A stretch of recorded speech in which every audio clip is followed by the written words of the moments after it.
Maharashtra university में मां पंहिंजे कैरियर जी शुरूआत कई। इंजीनियरिंग करण खां पोइ NED यूनिवर्सिटी मां हिते जॉइन कयो 1987 में एज ए लेक्चरर। थोड़नि ई सालनि में मूंखे साइंस ऐं टेक्नोलॉजी जी स्कॉलरशिप मिली ऐं मूंखे ॿाहिरि वञण जो मौक़ो मिलियो। मां उतां मास्टर्स ऐं PhD रिकॉर्ड टाइम में करे मोटी आयुसि ऐं जल्दी सेप्टेंबर 2000 में प्रोफेसर थी वियो हुउसि।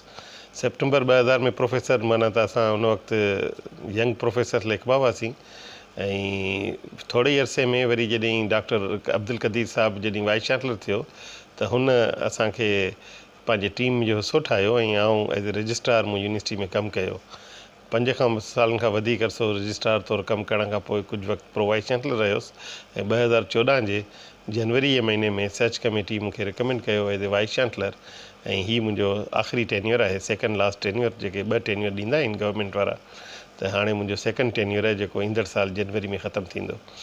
इन सॼे अरसे में असां कोशिशि कई त यूनिवर्सिटी जो हिकिड़ो नालो करियूं, यूनिवर्सिटी जी हिकिड़ी जेका असां नुमाइंदगी थिए सुठी नमूने यादि करे। ऐं महाराष्ट्र यूनिवर्सिटी जी जेका जामशोरो जेको हिकिड़ो एजुकेशन सिटी जे नाले सां मशहूरु आहे, उन में असां कुझु अहिड़ियूं चीज़ूं करियूं त जामशोरे जी सुञाणप हिकिड़े सुठे लफ़्ज़नि सां थिए। तव्हांखे यादि हूंदो त 70 जे ॾहाके में ऐं हालांकि 60 जे ॾहाके में सिंध यूनिवर्सिटी ऐं जेका सिंध यूनिवर्सिटी इंजीनियरिंग कॉलेज जी जेका उन वक़्तु महाराष्ट्र यूनिवर्सिटी, उन जा ग्रेजुएट तमामु मशहूरु हूंदा हुआ। पोइ विच में हिकिड़ो अहिड़ो टाइम आयो जंहिंमें असांजे जामशोरे जे हवाले सां कुझु नेगेटिव एलिमेंट बि रहिया, जंहिंजे करे असांजे स्टूडेंट्स खे उहे अपॉर्चुनिटीज़ न मिलियूं।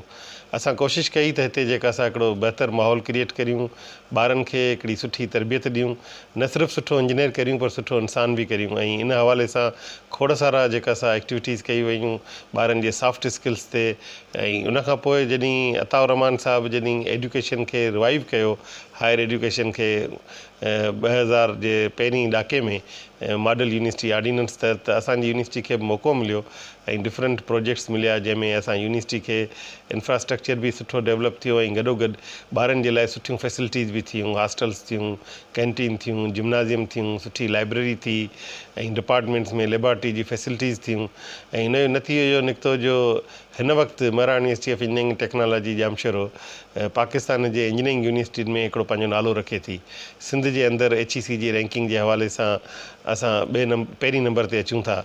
ऐं जॾहिं त प्रोविंस में असां जेको सो हिन वक़्तु सभिनी खां मुमताज़ यूनिवर्सिटी सम्झी वञे थी।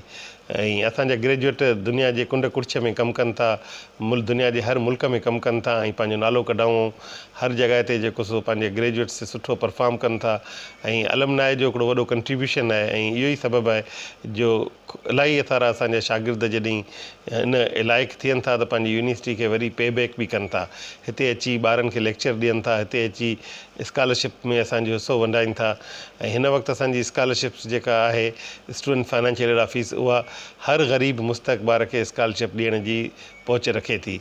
इन सां गॾोगॾु रिसर्च में बि इलाही एक्टिविटीज़ कयूं वयूं ऐं रिसर्च खे इलाही प्रोमोट कयो वियो ऐं नतीजो इहो निकितो जो हिन वक़्तु इंडस्ट्री सां इलाही सुठी कोऑर्डिनेशन आहे।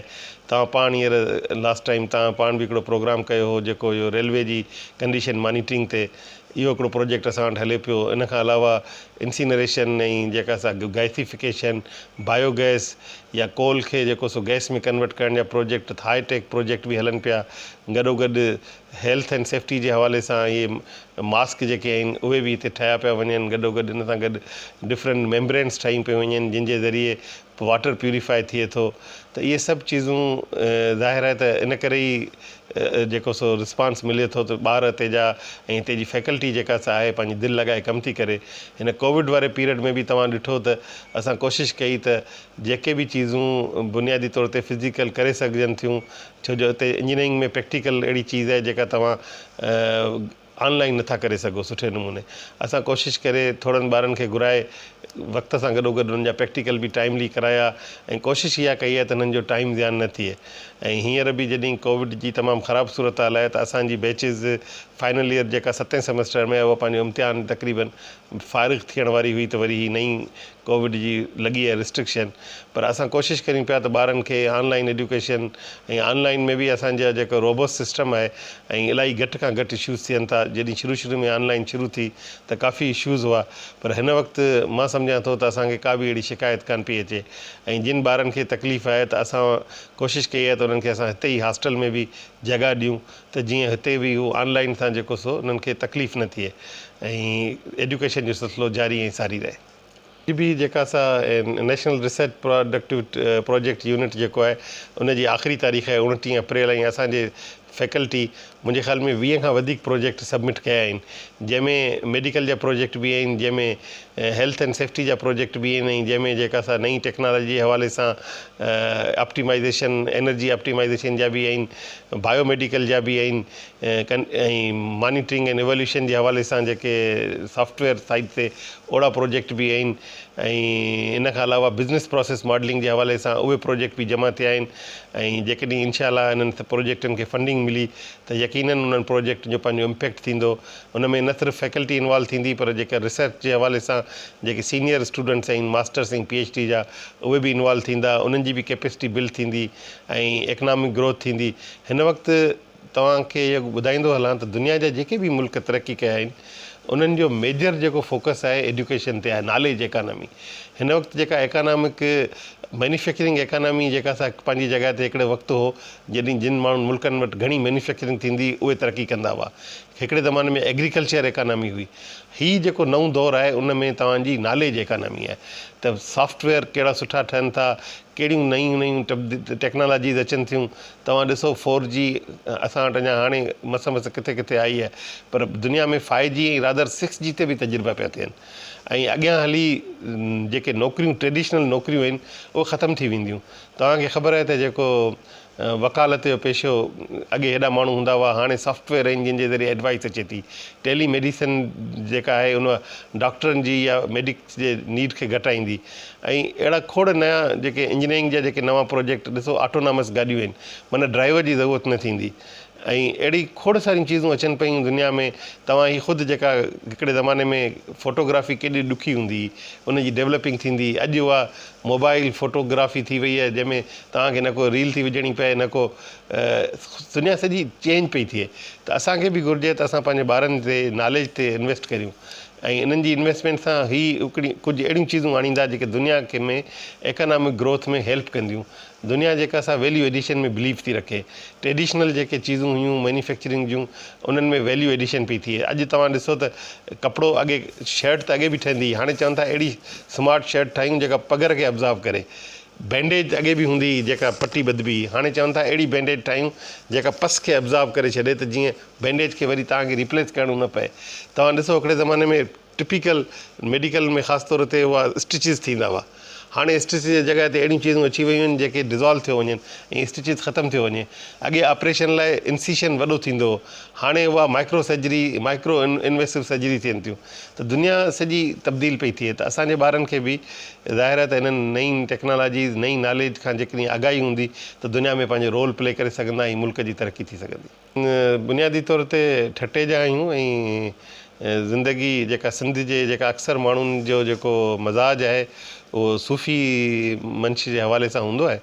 असांजा जेके वॾा हुआ उन्हनि में बि असांजो हिकिड़ो बाबा जो चाचा हूंदो हो, सरशाह रुकेली, हैदराबाद जो कमिश्नर बि रहियो, शाइर बि हो, ऐं हुन जूं तमामु घणियूं ॻाल्हियूं मशहूरु आहिनि। त हू जॾहिं सूफ़ी राग ॿुधंदो हो त जेको सो हुनखे मुकमल इंजॉय कंदो हो कमिश्नर जे दौर में बि। त हिन दौर में बि असांखे ज़रूरत हिन ॻाल्हि जी आहे। ऐं तव्हां ॾिसो असां वटि जे मुल्क हिन में प्रोविंस में सभ खां घटि रिलीजियस एक्सट्रीमिज़म आहे, छो जो असां वटि टॉलरेंस, असां वटि पेशेंस जेका सूफ़ीन जो जेको सो दर्स आहे उनजी हिकिड़ी तमामु मुकमल अमल थिए थो।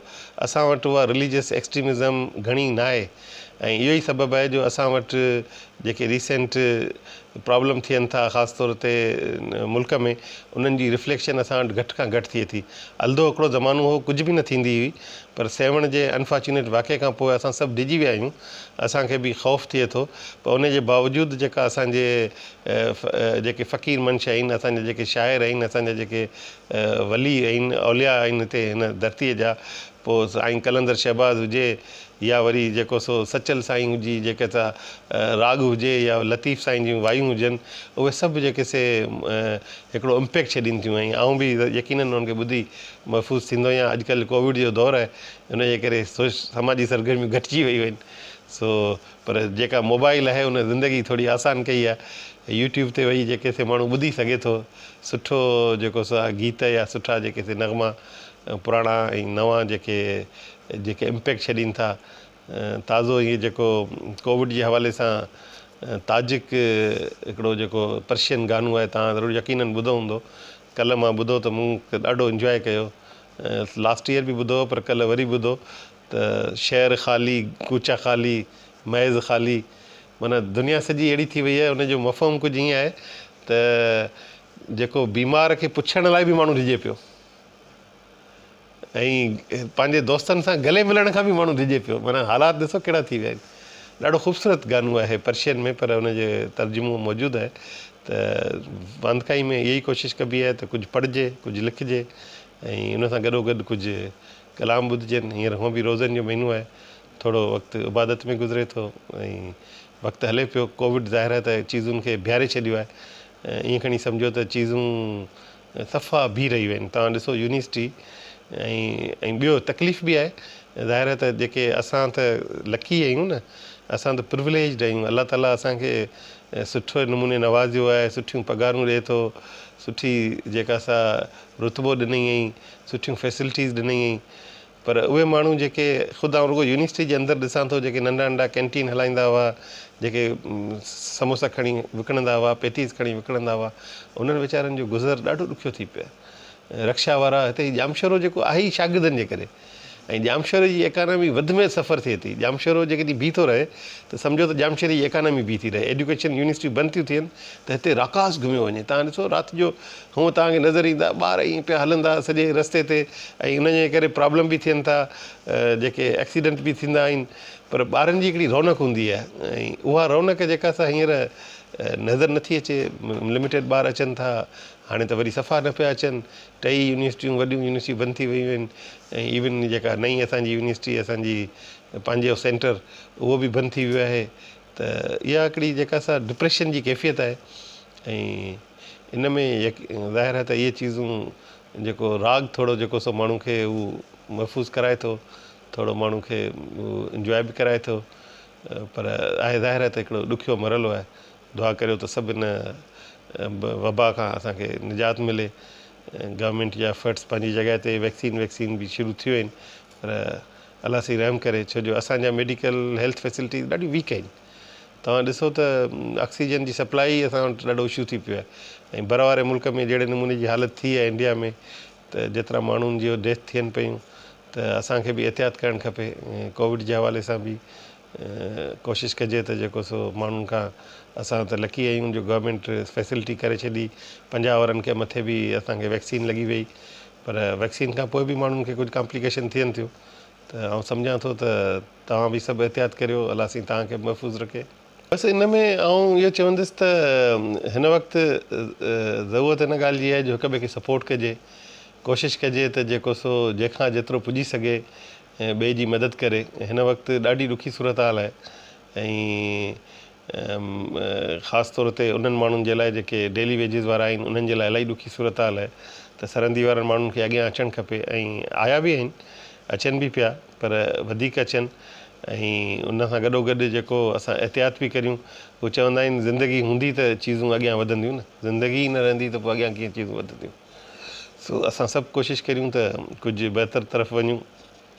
शागिर्दनि खे बि मुंहिंजो इहो ई पैगाम आहे त हू पंहिंजे घरनि में पंहिंजी पढ़ाई खे कंटिन्यू कनि ऐं हिन रमज़ान में हिकिड़ो जेका ख़ामोशी आहे जेका बिकॉल असांजे दोस्तनि जे त शैतान बि बंदि आहे इन करे माण्हू खे जेको सो वधीक मौक़ो आहे त माण्हू पंहिंजा नेक कमु करे सुठा कमु करे बहितर कमु करे बरगलाइण वारा हींअर केरु घटि हूंदा त इहे बि फैक्टर आहिनि। ऐं हिन कोविड में पेशेंस खे पंहिंजे न छॾिजे टॉलरेंस कजे ऐं कोशिशि करे जेके गवर्नमेंट जूं इंस्ट्रक्शन आहिनि SOP उन्हनि खे फॉलो करे पंहिंजी ज़िंदगी खे बि महफ़ूज़ रखे ऐं ॿियनि जी ज़िंदगी खे महफ़ूज़ रखे।